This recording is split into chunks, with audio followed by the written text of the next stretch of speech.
The German philosopher Husserl said that all perception is gamble. Every type of bigotry, every type of racism, sexism, prejudice, every dogmatic ideology that allows people to kill other people with a clear conscience, every stupid cult, every superstition-ridden religion, every kind of ignorance in the world, all results from not realizing that our perceptions are gambles.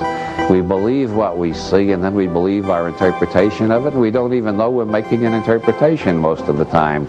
We think this is reality. In philosophy, that's called naive realism. What I perceive is reality. And philosophers have refuted naive realism every century for the last 2,500 years, starting with Buddha and Plato. And yet most people still act on the basis of naive realism. Now the argument is, well, maybe my perceptions are inaccurate, but somewhere there is accuracy. The scientists have it with their instruments. That's how we can find out what's really real.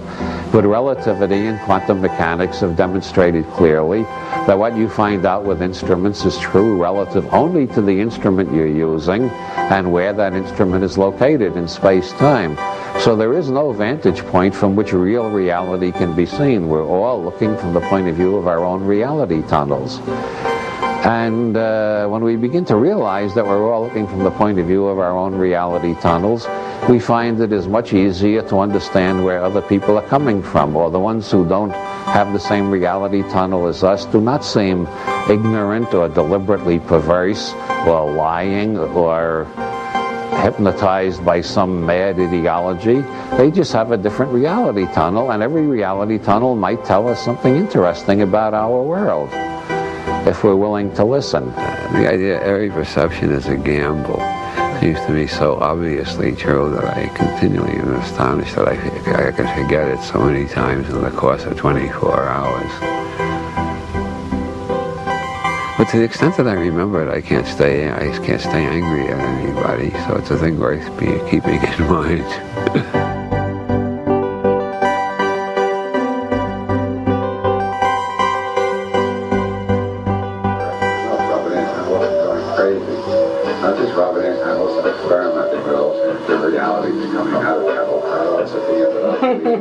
So when you were younger, now that's you now. Probably about 90% of the time, and that's what's wrong with the plan.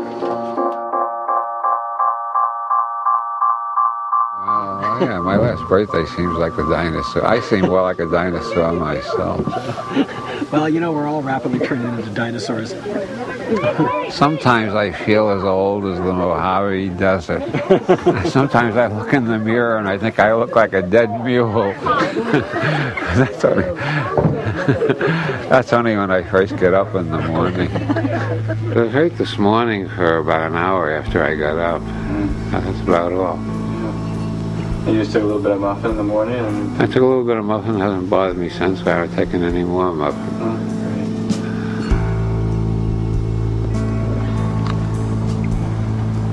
As you may have guessed, I have post-polio sequelae, which is the symptoms that follow polio, sometimes 20 years later, sometimes 40 years later. In my case, it took 60 years before they caught up with me. One of them is a lot of leg problems, which is why I'm in a wheelchair. Another one is that I feel 20 degrees colder than the average person, whatever the temperature is. I had polio at the age of 4. I was cured by the Sister Kenny method at a time when the American Medical Association was announcing her as a quack and a charlatan and a witch doctor. It was about 6 years after I was cured by the Sister Kenny method that the AMA finally admitted the method worked. Now nobody needs it anymore because nobody gets polio anymore. They got the vaccine for it. But I knew all my life I had post-polio syndrome, but it was always mild. I had they call myoclonism, which is spasms in the feet, which can be a damn nuisance when you're trying to sleep at night and the feet start jerking and waking you up. And then I had pains in the legs when I had to stand on long lines. I got to hate airports. I can walk a few steps. As a matter of fact, I can walk more than a few steps, but I'm not going to try it because If I fall down, everybody will be embarrassed and feel sorry for me. But you see, I can walk a few steps, which I couldn't do 2 years ago when the thing was at its worst. Post-polio syndrome really flared up. That will be 2 years ago next month. And boy, there was a week there when I could hardly move. Everything hurt. Going to the bathroom was like going to the South Pole with Admiral Byrd. I mean, getting from, oh God. I couldn't move anything without terrible pains. Maybe some of the dead muscles are coming back to life and the cell bodies are putting forth axons and dendrons. That's what's supposed to be happening anyway. Somehow dealing with the post-polio has given me a greater self-esteem, as they say nowadays. I feel, hell, I'm dealing with this very well. I feel pretty good about myself. And I still have time to think about other people, which is very important. The worst thing about illness is it makes you self-centered. I don't think that's happened, really. So I think you can get a lot out of an illness.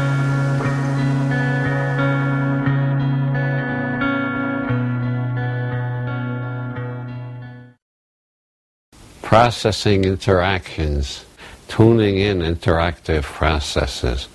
Processing interacting is all I ever tune in. I cannot tune in anything but interacting processing.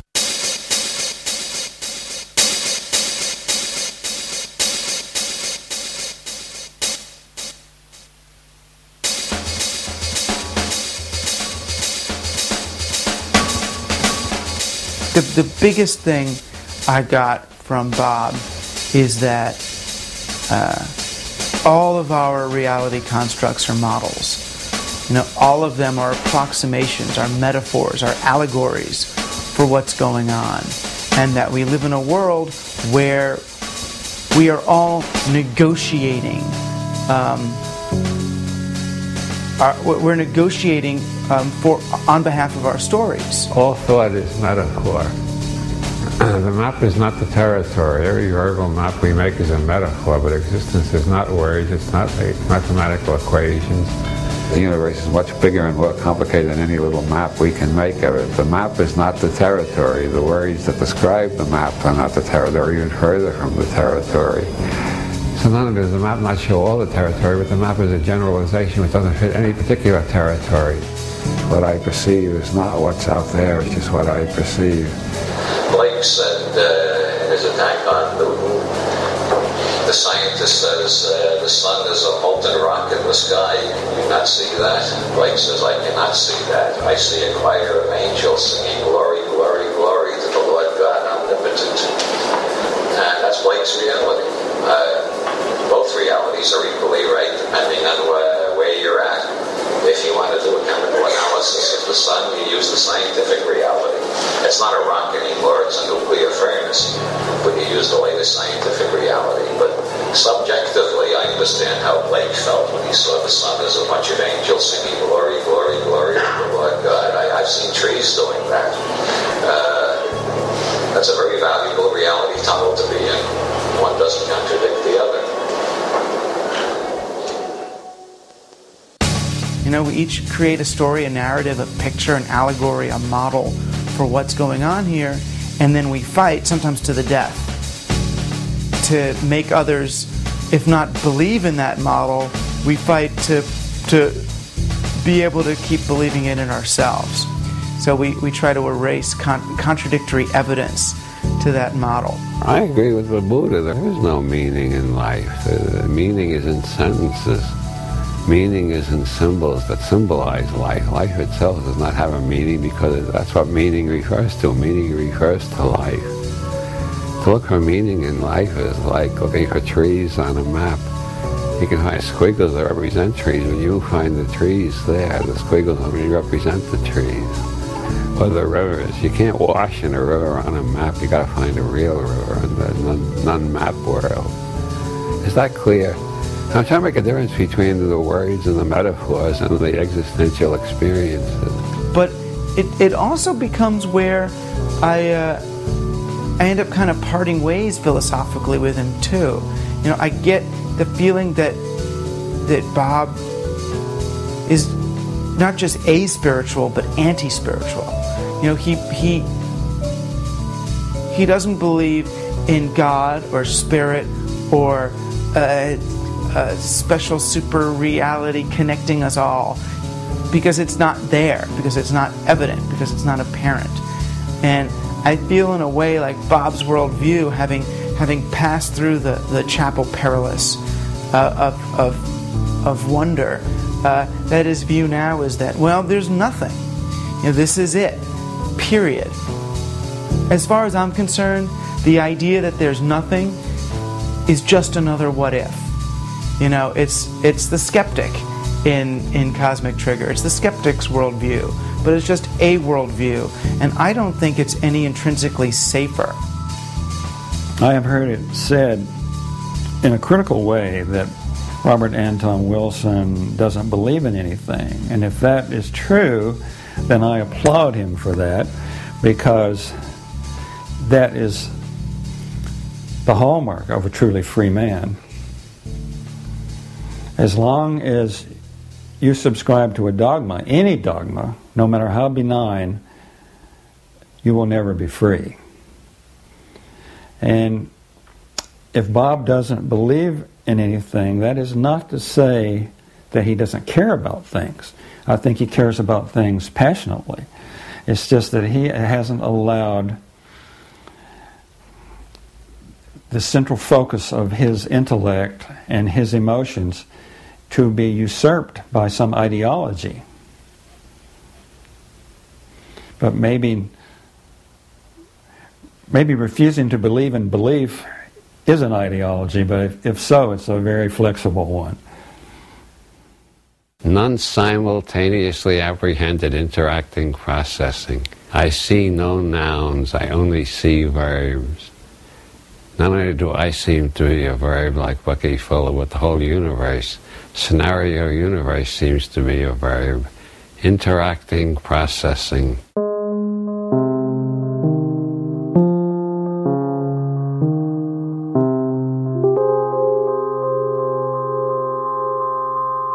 He does not seem to be stricken by polio.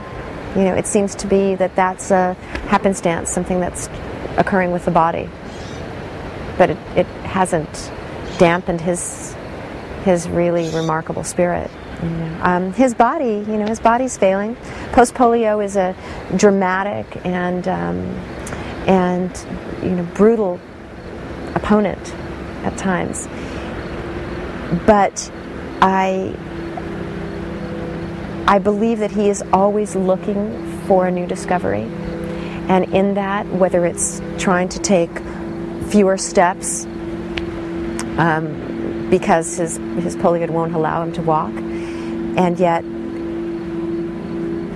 you know, how he greets that is still with that same wonder. It's an experiment.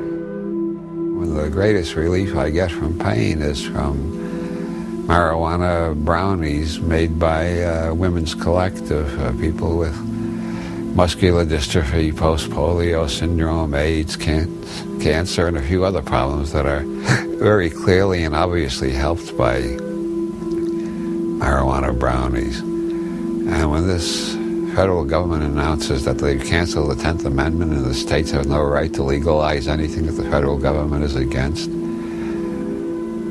I am naturally furious. They're threatening me with a life of steady pain until I die. That's what they're threatening me with. Of course I'm pissed off at them. And it's not just for my own sake, but it's for the sake of all the AIDS patients, all the cancer patients, all the other people for whom life is bearable because they can get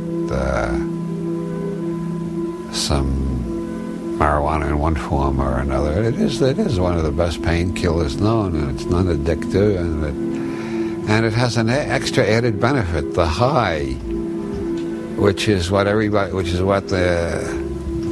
SOG is afraid of. They don't want anybody to get high because people who are high get happy, and people who get happy get ambitious and uppity and rambunctious. And they want everybody to be depressed. But the high is part of the cure. I think every goddamn disease in the world is improved by feeling happy and good. And any compound that not only relieves pain but makes you feel happy and cheerful and think of funny things is helping you cure. And the remnants of the cannabis muffin that I had around 6 o'clock, God's own medicine.